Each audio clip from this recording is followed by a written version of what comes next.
Welcome to the Olathe Spark Starters podcast, where it is our mission to inspire innovative ideas and empower educators to cannonball into personalized professional learning.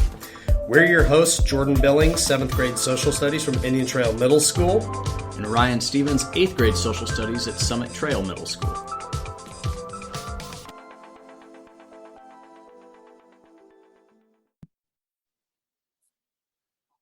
Our goal for this episode is to share tools that can help students spark a passion for learning. All right, and our amazing guest today is Barbara Gonzalez, and from the Instructional Resource Center. Barbara, welcome to the show. Thank you. Glad to be here.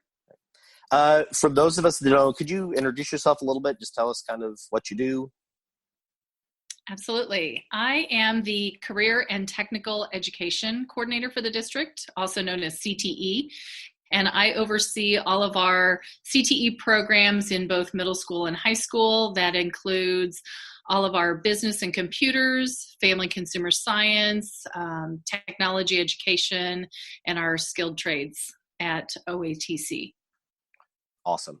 Yeah, that's great. That's kind of quite a bit of all over the place, lots of different things going on with that. So most teachers are kind of aware of prepping their students for the future and their future in particular, as we try to emphasize, no matter what grade level you teach. So we try to give our students the tools they need to be successful once they graduate. What do you think are the best tools available to help teachers identify those passions of a student, and how does it help them in their success? We have a lot of really great tools that both students and teachers and parents can utilize. On our Olathe Public Schools webpage, we have a College and Career Ready page. And this landing page hosts a variety of resources, including links to all of our CTE pathways, the 21st Century Academies, and OATC programs. We're constantly building and revising that, so we encourage people to come back and look at it often. We also have the High School Program Planning Guide, which is an excellent resource for teachers and counselors to use to help students know what classes they can actually take to help prepare them for their chosen career pathway of study. And this is a guidebook of sorts, and it's designed to help students navigate those classes. And we have it set up where the first thing you see in there, beyond the beginning information, is the pathway sections. So that if a student has an interest in maybe electronics, then they can go to the aviation maintenance pathway and look at all the electronics courses that they can take. And they're not bogged down by all of the other detail from all the other classes that are in there. They can just look at those specific classes and say, oh, these are the ones that I need to take. We also have Zello, that is a great tool for teachers and students to have access to. It gives them everything they need to help build all the skills and knowledge to create really actionable plans for career and college success. There are some interest indicators that the students can take that will help guide them towards different career fields and clusters based on their interest. So that's a really nice tool. Beyond that, I think the Occupational Outlook Handbook is an excellent resource that gives information on hundreds of occupations and provides the majority of jobs that are in the United States. Each of the profiles in the Occupational Outlook Handbook is in a standard format that makes it really easy to compare occupations. And they can look up things like salary, educational experience, projected employment changes, and things like that. So those are a few tools that I recommend teachers use with their students. I think that's great. And, when you take a look at, how we love to try to get our kids passionate about things, and how we, can really help them along this path. But to know that, as you've just mentioned and whatever, there are hundreds, there are thousands of jobs. There are so many things that are out there. It can be really hard to, pick from this, this sort of like educational buffet is what I'm thinking about. We give them the plate, the buffet is kind of there, and kind of like, well, we almost need the menu, to really help them out.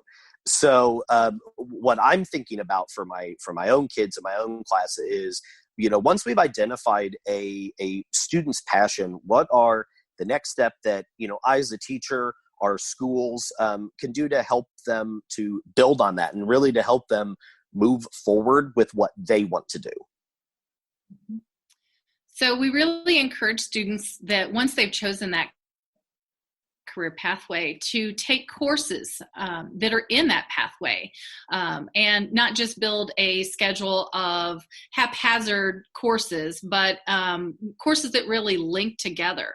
And these are designed to complement the career path and really give the students that knowledge and skills to be successful after they graduate and be better prepared for entering the workforce or going on with additional post-secondary training. So really trying to figure out what that chosen career path is early and taking those sequence of courses. In career and technical education, our course pathways are built on introductory level, technical level, and then application level. And by the time the student goes through each of those different levels, they should be really well prepared for going on to post-secondary. We also encourage students that while they're in high school to get involved in career tech student organizations. These are groups like DECA or FCCLA, TSA, Skills USA, really excellent organizations that help them to enhance what they have learned in class and build leadership skills both in and out of the classroom. Awesome. Yeah, that's just an incredible amount of opportunities for students to really experience what that career might look like for them and really get a sense of what their interest is in it before they put themselves in a position where they've expended a lot of college hours and money going down something they may not be as passionate about. I know as an 8th grade teacher, you mentioned Zello. That is just awesome to see the way the kids get a chance to really get a sense of, okay, this is what I'm really interested in, and have it really narrowed down for them is awesome. And for those who don't know, Zello, that replaced career cruising, correct? Correct. Okay. Yeah. It's kind of an updated platform. It's still owned by the same company. They just kind of rebranded and updated the look and feel so that it's more student friendly. And I think it's really easy to navigate. Oh, good. That's great for them. That's wonderful.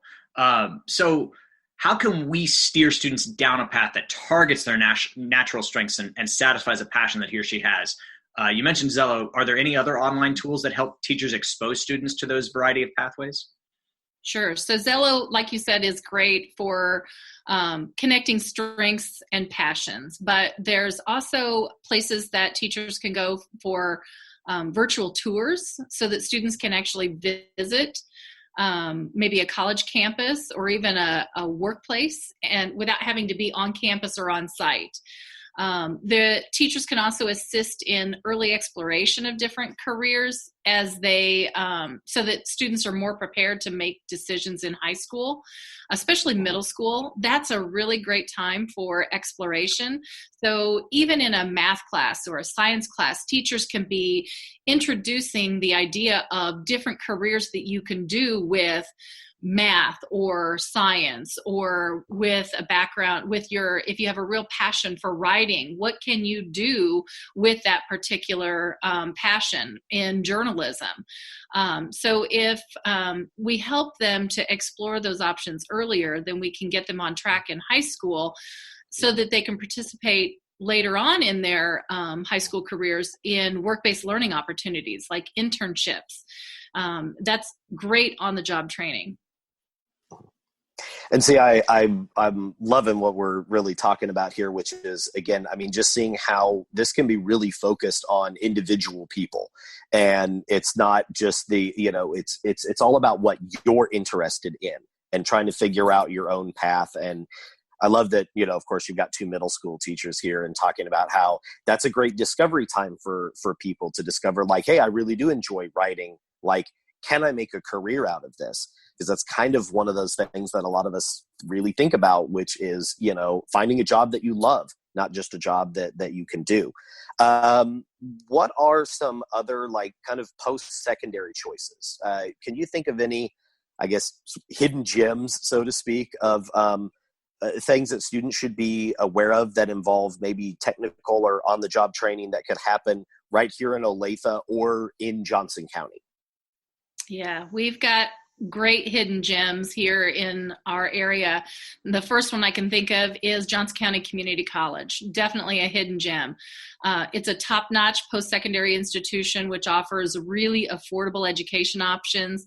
They're one of our district partners as our regional local institution.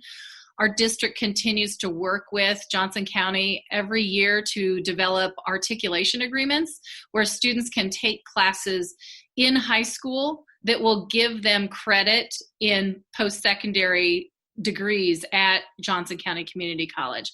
Sometimes that's in the form of College Now, where it's transcripted credit and it follows with them wherever they go. And sometimes we can navigate where those courses are actually tuition free if they qualify for Excel and CTE. So for instance, our aviation electronics program that just started this year, we have students have the opportunity to take as much as 21 credit hours 100% tuition free through Johnson County Community College. So that's an excellent opportunity that they can take advantage of. But then if we don't have College Now options, we do have what's called advanced standing credit, the articulated credit, which allows them to take classes in high school and kind of get a pass from having to take them when they get to the applicable career pathway program at Johnson County. And so then it saves them time and money, essentially. It doesn't go on their transcript. It's kind of like on the second page of their transcript. It's a pass-fail type of credit. But I think that those are just as important as those actual transcripted credits. Also, our district is developing plans for how we can really scale opportunities for students to earn at least one market value asset, an MVA, before they graduate from high school. And these can be in the form of those college credits that we just talked about, entrepreneurial experiences, internships, or even industry recognized certifications. Our goal is that we want 100% of our graduates to earn an MVA by the year 2030. And so we have some really great things that we're doing right now in our district that are helping to advance those plans forward. That is just an awesome goal. Love that idea that kids are getting out there ready to hit the ground running, whether it's into post-secondary training or education or hitting the workforce even right away. That is awesome. That's setting kids up for success in their future. So now we're looking at their future. Now we got to think about where to begin. Is it ever too early or too late to begin exploring these options? Never. I know sometimes we worry that if students are hit with career information in elementary school or middle school, that's way too early. I think the key is that we're not pinning them down to any particular path, but we are exposing them to information that they can use to help guide them through their years. And that if they change their mind, that's okay. In more recent years in our district, we have implemented several new events to help expose students to career fields and clusters and pathways. And these include the Elementary Careers on Wheels event, which is for all fourth grade students across the district. And they have the opportunity to go on a field trip and see all of the different career people that are in different industries and have some exposure. We also have a 7th grade Pathways Fair that we started a few years ago. We're doing some tweaks on it currently. Really excited about the changes that we have coming forward with that, and look forward to being able to do that next year when we're back in school. And that's a chance for all 7th graders to learn more about all of the high school options that they have available. And then in 8th grade, we are exposing students to Career Expo and allowing them to have more one-on-one conversations with industry people that they are hopefully in their chosen career path. By 8th grade, we're kind of wanting those students to have the exposure and be ready to make some decision about what they want to go into, and so they can talk specifically with those individuals. Additionally, we've also partnered with the Olathe Chamber of Commerce with an event called Find Your Fit, and it is for high school students to participate and learn more about different industries and career paths. And in the past, we've invited mostly juniors and seniors, but this past year we opened it up to freshmen and sophomores as well, because we think that they still need that opportunity to come and be exposed. So we also encourage students to explore a variety of different options that they are interested in, and as early as possible, so that they can really prepare themselves for what they want to do when they graduate. But just like young adults, just like grown adults, we can change our minds. I know I did. When I graduated from high school, what I entered college to do is not what I'm actually doing. But if we can help students to know what they want to do while they're in high school, and it's free, I know you mentioned that earlier, we want to do that. And even if the student doesn't realize until their senior year what they want to pursue as a career choice, I still think they have time to take classes that will help prepare them. So education is never a waste of time. I love that last line. That is absolutely the selling point right there. You didn't waste your time just because you went down a certain path and decided it wasn't for you. You learned something from that, and it's definitely going to be of value to you somewhere. Right. And, I think that one thing I know to really kind of hit on that is it's a thing that we, kind of, the students, when they think about that, they're used to that very linear way of doing things, but noticing that, like, you can zigzag a little bit and you can get some experience in some other things. And sometimes knowing what maybe you don't want to do can be just as valuable as knowing what you do want to do. And Absolutely. You're right. None of it is a waste. So, okay. I mean, this has been amazing and so much information. Like, I'm sure that people that have been writing have probably, like, hands are cramping and things like that. So I know that people are going to want to get a hold of you to ask you some questions and whatever, so we can keep helping kids and whatever. If our listeners want to learn more from you, where can they find you online to get some more information? I'd be happy to share information. This is an area I'm very passionate about, and I'm a former CTE teacher myself. I taught family and consumer science in our district for 21 years before stepping into my current role. So this is something that I'm very passionate about and would be happy to share. People can follow me on my Twitter at Olathe CTE. I also have a LinkedIn page, and they can look there and connect with me, as well as they can email me. And my email is blgonzales@olatheschools.org. That's great. There, I'm certain you're going to get hit with some emails or some DMs on Twitter for some ideas. That's going to be great. So we always like to end this with somebody else to shout out and kind of spread the joy and let people know that there's so many others out here. So who's somebody in the district who has been a spark starter for you? I've tried to think, and there's so many different people, but the one person that really jumps out to me is Jenna Cooter. She is a colleague of mine in learning services, and what I really appreciated getting to know her the past several years, and had an opportunity even to go to a conference with her where I got to know her a little bit better.